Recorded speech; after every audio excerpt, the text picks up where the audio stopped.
पाकिस्तान के तत्कालीन प्रधानमंत्री इमरान खान ने तालिबान की जीत को अफगान जनता की गुलामी की जंजीर तोड़ने की संज्ञा दी।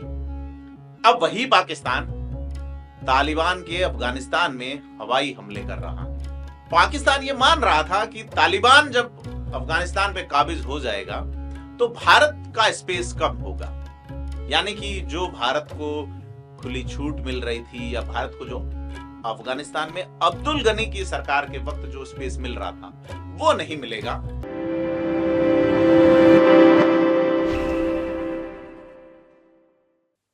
क्या पाकिस्तान और तालिबान अब एक दूसरे के खिलाफ खड़े हो गए हैं?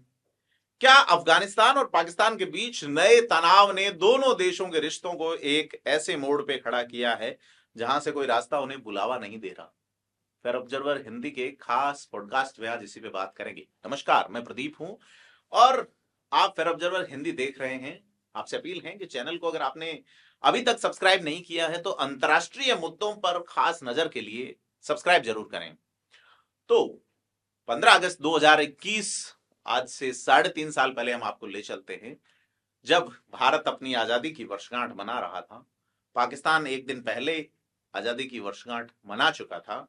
दोनों ही देश के एक नजदीक पड़ोसी अफगानिस्तान में तालिबान ने अशरफ गनी की सरकार को सत्ता से बेदखल करके कमान अपने हाथ में ले ली। उस वक्त पाकिस्तान के तत्कालीन प्रधानमंत्री इमरान खान ने तालिबान की जीत को अफगान जनता की गुलामी की जंजीर तोड़ने की संज्ञा दी। अब वही पाकिस्तान तालिबान के अफगानिस्तान में हवाई हमले कर रहा है। अभी हाल ही में पाकिस्तान में और खास करके पाकिस्तानी मीडिया में यह बहस जोर पकड़ रही है कि पाकिस्तान की तालिबान नीति फेल कहां हो रही। पाकिस्तान के पूर्व राजनयिक हुसैन हक्कानी और पत्रकार अब्दुल बासित ने इसे पाकिस्तान की रणनीतिक असफलता बताया है और यह दावा किया जा रहा है, यह सोचा गया था कि तालिबान की वापसी से पाकिस्तान का फ्यूचर सेफ होगा, लेकिन तालिबानी और पाकिस्तान के गले की फांस बन गई है। यह हुसैन हक्कानी का कहना है। और भारत में पाकिस्तान के पूर्व उच्चायुक्त रहे अब्दुल बसित ने यह कहा है कि पाकिस्तान ये मान रहा था कि तालिबान जब अफगानिस्तान पे काबिज हो जाएगा तो भारत का स्पेस कम होगा, यानी कि जो भारत को खुली छूट मिल रही थी या भारत को जो अफगानिस्तान में अब्दुल गनी की सरकार के वक्त जो स्पेस मिल रहा था वो नहीं मिलेगा। और पाकिस्तानी सोच, यानी कि जो कट्टर, जिसको हमारे फेयर ऑब्जर्वर के प्रधान संपादक जिसको एक नाम देते हैं गैरिसन स्टेट वाली सोच वाले देशों में एक जो है वो चीजें एक साथ साझा होगी, लेकिन ऐसा हुआ नहीं, क्योंकि अब भी पाकिस्तान ने यानी 3.5 साल के आसपास का समय बीतने के बावजूद पूरी तरह से अफगानिस्तान के संबंध जो है वो डिप्लोमेटिक रिलेशंस अच्छे नहीं हुए। पाकिस्तान एक तरह से दबाव बनाने की कोशिश कर रहा है, और क्या वो तालिबान पर दबाव बनाया पाएगा? क्योंकि ये जो हमले हुए हैं, ये सारी चीजें हैं, क्योंकि फिलहाल तक अफगानिस्तान और पाकिस्तान के बीच संबंधों में कोई स्पष्टता नजर नहीं आती। एक तरफ व्यापार बढ़ाने की बात दोनों ही देशों के नेता कर रहे हैं, लेकिन दूसरी तरफ हमले हो रहे हैं। ये पूरी तरह से डिसबैलेंस नजर आता है, क्योंकि हाल ही जो अफगानिस्तान का पख्तीका प्रांत है वहां 46 लोग मारे गए हैं और ये हमले पाकिस्तान की ओर से किए गए। और इन 46 लोगों में सेना या आतंकियों के बीच की मुठभेड़ नहीं थी, इसमें अफगानिस्तान की महिलाएं और बच्चे भी मार दिए गए हैं। इसके जवाब में तालिबान सरकार ने भी पाकिस्तानी इलाकों में हमले किए हैं, क्योंकि अगर देखा जाए कि अफगानिस्तान की ओर से जो इंटरनेशनल बॉर्डर डिसाइडेड है उसे माने जाने की चीज धरातल पे नहीं है। अफगानिस्तान अंतरराष्ट्रीय मान्य सीमा को वेटेज नहीं देता।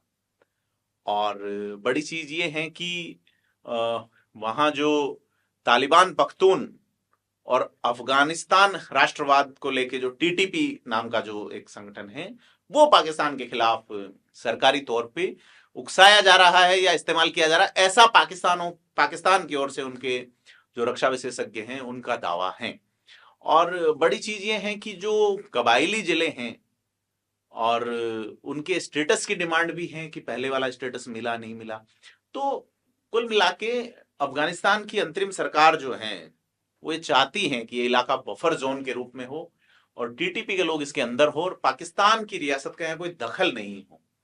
तो फिर ये इलाका धीरे धीरे जो है वो अफगानिस्तान के पास आ जाए। पहले आप बफर जोन रखिए, फिर धीरे धीरे धीरे धीरे धर्म के आधार पे या आइडियोलॉजी के आधार पे मिला लिया जाए। तो कुल मिला के सारी चीज ये है कि पाकिस्तान नीतियां तैयार करते समय इन बातों को ध्यान रख रहा है या नहीं रख रहा, क्योंकि अभी तक पाकिस्तान की ओर से अफगानिस्तान को लेकर अपनी नीति स्पष्ट नहीं है, पारदर्शिता भी उसमें नहीं है। तो बड़ी चीज ये है कि अफगानिस्तान ने जो जवाबी हमले किए उसमें जो हथियार इस्तेमाल हुए वो आधुनिक है, खासा आधुनिक। और यह दो देशों के बीच की लड़ाई है, दो विचारधारा या किसी जिस जिस लेवल के वेपन्स यूज किए गए हैं उससे लगता नहीं कि ये किसी आतंकी संगठन या किसी ग्रुप की ओर से एक देश का दूसरे पे हमला है। तो बड़ी चीज ये है कि जब 2021 में अफगानिस्तान में तालिबान की वापसी हुई तो पाकिस्तान को लगा था कि उन्हें टीटीपी को रोकने में मदद मिलेगी, जबकि तालिबान ने आज तक अपने जो मिलिटेंट सहयोगी हैं अलकायदा जैसे उनको पीठ नहीं दिखाई है। और बड़ी चीज ये है कि सीमा का जो विवाद है वो इस तनाव को और बढ़ा रहा है। आपको याद होगा अफगानिस्तान ने कभी भी डूरंड लाइन को मान्यता नहीं दी और अब तालिबान सरकार टीटीपी को पाकिस्तान के खिलाफ इस्तेमाल कर रही है। चूंकि अफगानिस्तान और पाकिस्तान के बीच की जो इंटरनेशनल बॉर्डर है उसे डूरंड लाइन कहा जाता है, अफगानिस्तान इसे अपनी सरहद नहीं मानता। आपको बताते हैं कि 1893 में ब्रिटिश इंडिया में उत्तर पश्चिमी हिस्सों पर नियंत्रण मजबूत करने के लिए 2640 किलोमीटर लंबी सीमा रेखा खींची गई थी और उस वक्त ब्रिटिश इंडिया के तत्कालीन विदेश सचिव मार्टिमर डूरंड और अमीर अब्दुल रहमान खान के बीच यह समझौता हुआ था, लेकिन अफगानिस्तान की किसी भी सरकार ने इस डूरंड लाइन को मान्यता नहीं दी। तो बड़ी चीज यह है कि पाकिस्तान को अपनी विदेश नीति में स्पष्टता और पारदर्शिता लाने के लिए एक मजबूत सरकार चाहिए, लेकिन क्या पाकिस्तान जो कि हमेशा सेना के आगे झुका नजर आता है, गैरिसन स्टेट वाली भूमिका में रहता है, क्या पाकिस्तान ऐसा कर पाएगा? बड़ी चीज यह है कि पाकिस्तान के भारत और अफगानिस्तान के साथ साथ ईरान जैसे पड़ोसी देशों से भी रिश्ते लगातार खराब हो रहे हैं। और अगर देखा जाए तो एकमात्र देश है जिससे उनके रिश्ते थोड़े ठीक हुए हैं और वो भी एक घटनाक्रम की वजह से। उस देश का नाम बांग्लादेश है, तो वो भी बांग्लादेश की वजह से रिश्ते ठीक हुए हैं, बाकी सब जगह नेगेटिविटी पाकिस्तान को लेकर फैल रही है।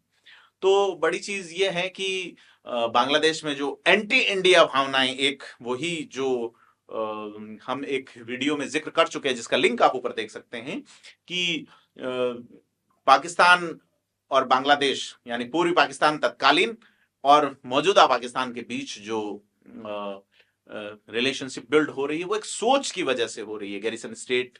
आपको ये वीडियो पूरा देखना चाहिए जिसमें आपको बहुत सारी चीजें जानने को मिलेगी।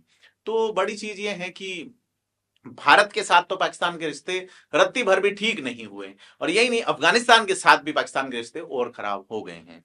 तो कुल मिला के ईरान के साथ रिश्ते बेहतर रहे नहीं और ईरान पाकिस्तान पे भरोसा भी नहीं करता। तो बड़ा चीज ये है कि क्या पाकिस्तान और तालिबान के बीच ये बढ़ता तनाव नई क्षेत्रीय समस्याओं को जन्म देगा और क्या पाकिस्तान जो आज तक नहीं कर सका वो करते हुए एक समझदारी भरा कदम उठाते हुए अपनी नीतियों में बदलाव करेगा और इन तनाव को गहरा होने से रोकेगा? इन सवालों के जवाब समय के साथ मिलेंगे, लेकिन फिलहाल ये साफ है कि पाकिस्तान और तालिबान के रिश्ते एक नाजुक मोड़ पे खड़े हैं। भारत इनका क्या फायदा उठा सकता है? तमाम चीजें आपको क्या लगता है कमेंट करके बताएं और फेयर ऑब्जर्वर हिंदी को सब्सक्राइब जरूर करें। धन्यवाद।